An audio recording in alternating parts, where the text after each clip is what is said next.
Hi hello നമസ്കാരം, welcome to ഊക്ക് and ഉപദേശം. ഇവിടെ എന്തും എടുക്കും. അപ്പം ഡേ 8 ഓഫ് 120 ചലഞ്ച് നല്ല രീതിയിൽ പോകുന്നു. വലിയ കുഴപ്പമൊന്നുമില്ല. മാക്സിമം പറ്റുന്ന ദിവസങ്ങളെല്ലാം ജിമ്മിൽ പോകുന്നുണ്ട്. ഡയറ്റും വലിയ കുഴപ്പമില്ലാതെ പോകുന്നു. അവക്കാഡോ ഷേക്ക് ഒക്കെ കുടിക്കാൻ തുടങ്ങി. ആദ്യമായിട്ട് അവക്കാഡോ ഒക്കെ എടുത്ത് കലക്കി അടിച്ച് കുടിക്കുന്നു. പക്ഷേ കുഴപ്പമില്ല. ഹോപ്പ്ഫുള്ളി കാര്യങ്ങളെല്ലാം കളറാവട്ടെ, എല്ലാവരുടെ ജീവിതവും കളർഫുള്ളാകട്ടെ. പറഞ്ഞു വന്നത് ഇൻസെക്യൂരിറ്റീസ്. എന്തുവാ, ഞാനിങ്ങനെ ആദ്യം അവിടെ ഇവിടെയൊക്കെ പോകുമ്പോൾ എല്ലായിടത്തും ജിമ്മിലൊക്കെ കയറി ഇങ്ങനെ നോക്കും. ജിമ്മിലൊന്നും അങ്ങനെ പ്രോപ്പറായിട്ട് പോയില്ല. കോളേജിൽ പഠിച്ച സമയത്ത് കോളേജിൽ ഹോസ്റ്റൽ ജിമ്മിലുള്ളപ്പോഴാണ് ഞാനൊരു 4-5 മാസം അടുപ്പിച്ച് പ്രോപ്പറായിട്ട് ജിമ്മിൽ പോയിട്ടുള്ളത്. അല്ലാണ്ട് ഇതുവരെ പ്രോപ്പറായിട്ട് ജിമ്മിൽ പോവോ ഡയറ്റ് ഫോളോ ചെയ്യാനൊന്നും ശ്രമിച്ചിട്ടില്ല.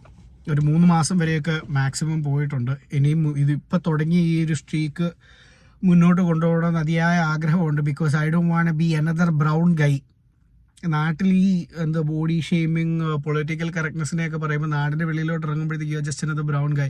പച്ചയ്ക്ക് മുഖത്ത് നോക്കി ആൾക്കാർ വിളിക്കും. കുറച്ചൊക്കെ കേട്ടിട്ടുണ്ട്.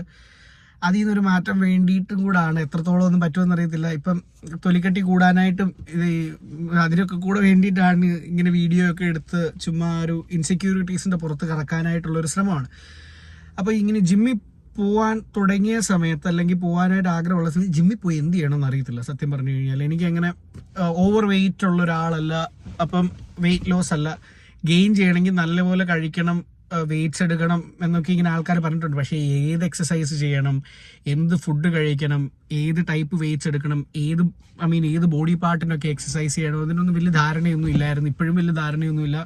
പയ്യെ ബേബി സ്റ്റെപ്സ് എടുത്ത് വരുന്നേ ഉള്ളൂ. പല സമയത്ത് പല ആൾക്കാരുടെ കൂടെ പല ജിമ്മുകളിലായിട്ട് പോയി ശ്രമിച്ച് നോക്കിയിട്ടുണ്ട്. ഇപ്പോഴാണ് ആ ഒരു ഉൾവിളി വന്നതെന്ന് തോന്നുന്നു. പോകാൻ തുടങ്ങി.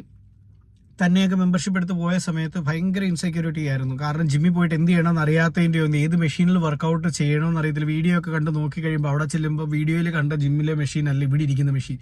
ഇതേ കയറി ഞാൻ കഴിഞ്ഞ് കയ്യോ കാലോ വല്ലതും പോയി കഴിഞ്ഞാൽ ഇവിടെ ആശുപത്രിയിലൊക്കെ പോകണമെന്ന് വെച്ചാൽ ഇങ്ങനെ സീനാണെന്നറിയോ. ആശുപത്രിയിൽ എമർജൻസിയിൽ എടുക്കും ഒരു 4-5 മണിക്കൂർ. എമർജൻസിയിൽ വന്ന് 4 മണിക്കൂർ കഴിയുമ്പോൾ നേഴ്സിനെ കണ്ട് ഡോക്ടറെ കാണുമ്പോഴത്തേക്ക് ഉയിര് പോകും ചിലപ്പം. അപ്പോൾ അതുകൊണ്ട് ഭാരിച്ചമായ റിസ്ക് ഒന്നും എടുക്കാതെ ജിമ്മിൽ ഇങ്ങനെ പോയിട്ട് പല ദിവസവും പോയിട്ട് എന്ത് ചെയ്യണമെന്ന് അറിയാതെ ഒരു 10 മിനിറ്റ് ചുറ്റിക്കറങ്ങി വന്ന് ആളില്ലാത്ത സമയത്ത് കള്ളന്മാർ കക്കാൻ പോകുന്ന പോലെ ട്രെഡ്മില്ലൊക്കെ ഓടിയിട്ട് മാത്രം തിരിച്ചു വന്ന ദിവസങ്ങളുണ്ട്. ആൾക്കാരുള്ള സമയത്ത് ഇങ്ങനെ അവരൊക്കെ വരുമ്പോഴത്തേക്ക് വെയിറ്റ് ചെയ്ത് എക്യുപ്മെൻ്റ് എടുക്കുമ്പോഴത്തേക്ക് ഇപ്പോൾ ഒരാൾ നല്ല ബോഡിയൊക്കെ ഒരാൾ വർക്കൗട്ട് ചെയ്തുകൊണ്ടിരിക്കുന്നതിൻ്റെ ഇടയിൽ പോയിട്ട് പുള്ളി കഴിയുമ്പോഴത്തേക്കും പോയിട്ട് താതയൊക്കെ കളിക്കാൻ നാണക്കേടായിരുന്നു. ഒരാവശ്യവുമില്ലാത്ത അനാവശ്യമായ നാണക്കേട്. പ്രോബബ്ലി എൻ്റെ ഇൻസെക്യൂരിറ്റീസാണ്. ഇപ്പോൾ പയ്യെ ഒരു ബുക്ക് വായിക്കാൻ തുടങ്ങിയതിൻ്റെയൊക്കെ ആയിരിക്കും, പിന്നെ പ്രായമാകുന്നതിൻ്റെയൊക്കെ ആയിരിക്കും. No fucks given. ഇപ്പം എൻ്റെ ശരീരത്തേക്ക് പിടിക്കണമെങ്കിൽ ഞാൻ തന്നെ കഴിക്കണമെന്ന്, ഞാൻ എക്സസൈസ് ചെയ്ത് ഉരുട്ടിയാലേ ദേഹത്ത് എന്തെങ്കിലും കയറുള്ളൂ എന്ന് തിരിച്ചറിവൊക്കെ ആയപ്പോൾ ഇൻസെക്യൂരിറ്റീസൊക്കെ പയ്യെ മാറി. എല്ലാ ഇൻസെക്യൂരിറ്റീസ് അല്ലെങ്കിൽ നമ്മുടെ എല്ലാ കംഫർട്ടബിൾ അല്ലാത്ത സിറ്റുവേഷനും അങ്ങനെയൊക്കെ തന്നെയാണ്. Once you start doing it, just do it. കൂടുതൽ ആലോചിക്കരുത്. എന്തെങ്കിലും ചെയ്യണമെന്ന് തോന്നിക്കഴിഞ്ഞാൽ don't second guess yourself. just start doing it and just don't stop and finish it. Once you start, just finish it. Just ചെയ്തുകൊണ്ടിരിക്കുക. ബാക്കിയൊക്കെ സൈഡിൽ കൂടെ പോകുന്നു. മറ്റേ MS ധോണി പറഞ്ഞ പോലെ he was never worried about the results. He enjoyed the process. അങ്ങനെയൊക്കെ പറയാം, which is good. ഞാനും അങ്ങനെ എന്ന് വെച്ചാൽ MS ധോണി ഞാനും ഒരു മൈൻഡ് സെറ്റ് ആണെന്നല്ല പറഞ്ഞു വരുന്നത്. ഈവൻ ദോ റിസൾട്ട്സ് എന്തായാലും just keep doing whatever you like.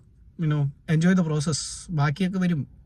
അപ്പോൾ ഇന്നത്തെ ഉപദേശം കഴിഞ്ഞു. നന്ദി, നമസ്കാരം, ജയ് ഹിന്ദ്.